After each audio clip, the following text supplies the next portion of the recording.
जय हिंद दोस्तों। संधारित्र का कॉन्सेप्ट समझने के बाद अब हम समझने वाले हैं कि यदि हमारे पास तीन संधारित्र श्रेणी क्रम में होंगे तो उसके लिए व्यंजक को कैसे हम फाइंड आउट करेंगे।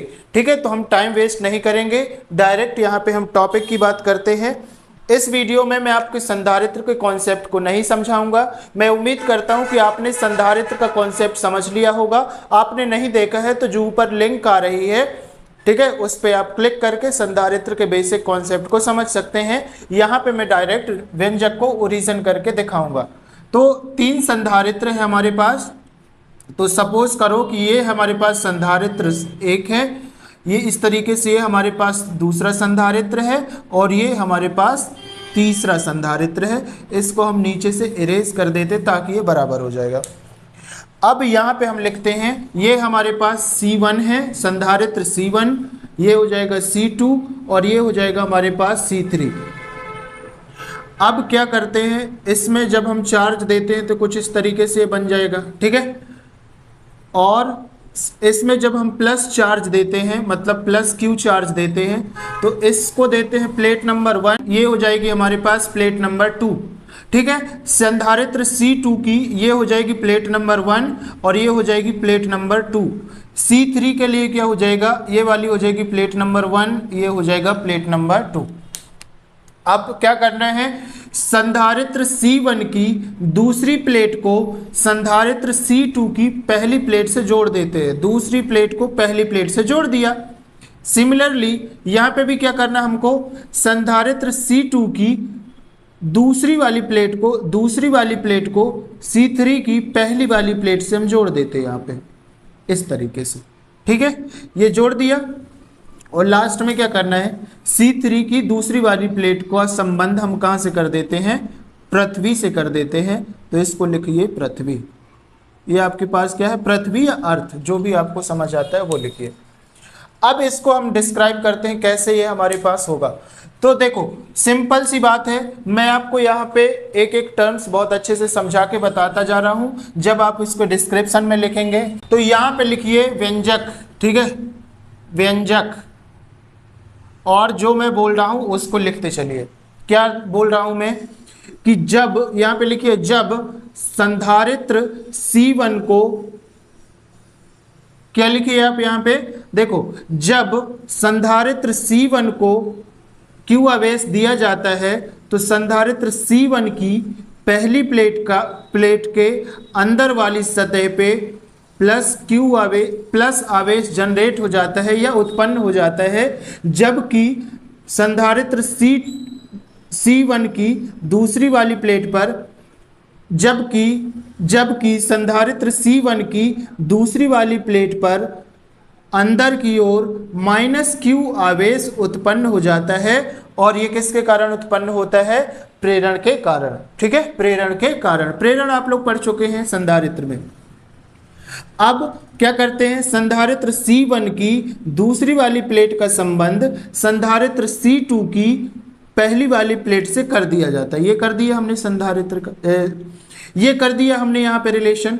अब देखो, जिसके कारण संधारित्र C2 की पहली वाली प्लेट पर अंदर की ओर प्लस आवेश हो गया, एवं संधारित्र C2 की दूसरी वाली प्लेट की अंदर की ओर -Q आवेश उत्पन्न हो जाता है, ठीक है।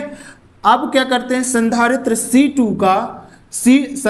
C2 की दूसरी वाली प्लेट का संबंध संधारित्र C3 की पहली वाली प्लेट से कर देते हैं। कर दिया तो इसके अंदर वाली सतह पे प्लस आवेश तथा C2 मतलब दूसरी वाली प्लेट की आंतरिक सतह पे -Q आवेश उत्पन्न हो जाता है। और जो हमारे पास यहाँ पे इसकी बाहरी वाली सतह पे प्लस आवेश उत्पन्न होगा, ठीक है। तो ये इसका संबंध हम पृथ्वी से कर देते हैं, जिसके कारण जितना भी पॉजिटिव चार्ज होगा वो चला जाएगा हमारे पास पृथ्वी पे, ठीक है। यहाँ पे कोई दिक्कत नहीं होनी चाहिए। नेक्स्ट यहाँ पे समझो, संधारित्र C1 का जो विभवांतर होगा, ठीक है, वो हो जाएगा V1, C2 का इसी तरीके से विभवांतर हो जाएगा V2 और C3 का जो विभवांतर हो जाएगा V3 हो जाएगा, ठीक है। और आप लोगों ने, ठीक है, ये आपने व्यंजक में ये पूरा डिस्क्रिप्टिव फॉर्म में लिख लिया है। लिख लिया होगा, आई थिंक आप लोग तो होशियार हैं। तो यहाँ पे हम समझिए, जब हम पहले संधारित्र का विभवांतर निकालेंगे तब हमारे पास क्या हो जाएगा, हम पहले संधारित्र का विभवांतर, ठीक है, तो यहाँ पे चाहो तो लिख सकते हो प्रथम संधारित्र। यहां तो आप लोग लिख चुके होंगे डिस्क्रिप्टिव फॉर्म में, उसके नीचे से आप लिखिए, ठीक है।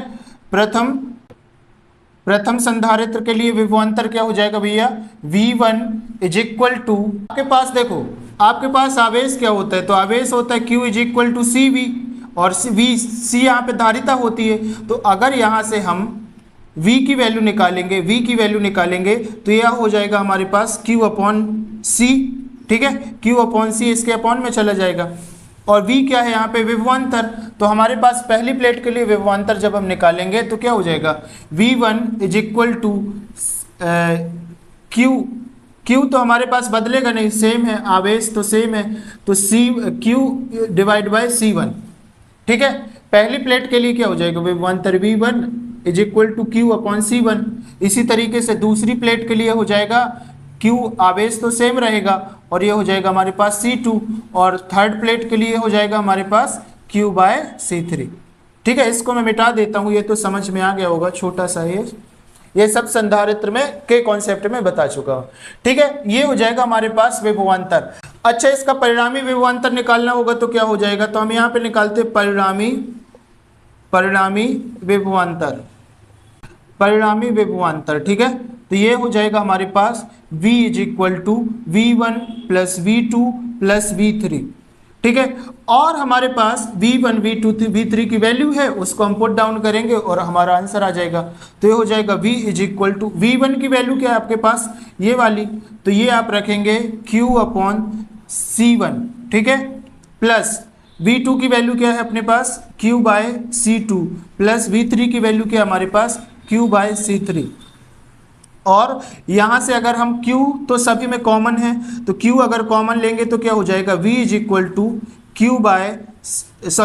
Q तो कॉमन ले लो यहाँ पे, तो Q कॉमन आ गया ऐसे, तो ये हो जाएगा 1 upon C1 plus 1 upon C2 plus 1 upon C3, इसको कर दो क्लोज।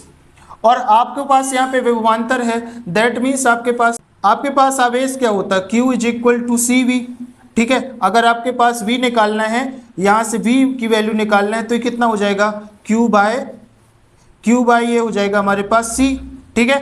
तो ये हो जाएगा हमारे पास विभवांतर।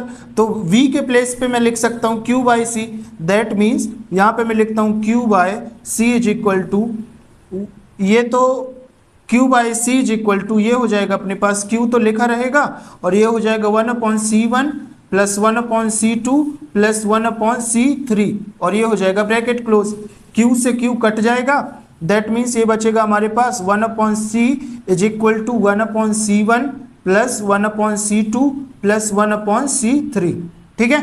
तो आफ्टर ऑल आपने प्रूफ कर लिया है, यही आपकी श्रेणी क्रम में जुड़े हुए 3 संधारित्र की धारिता के लिए व्यंजक है, ठीक है।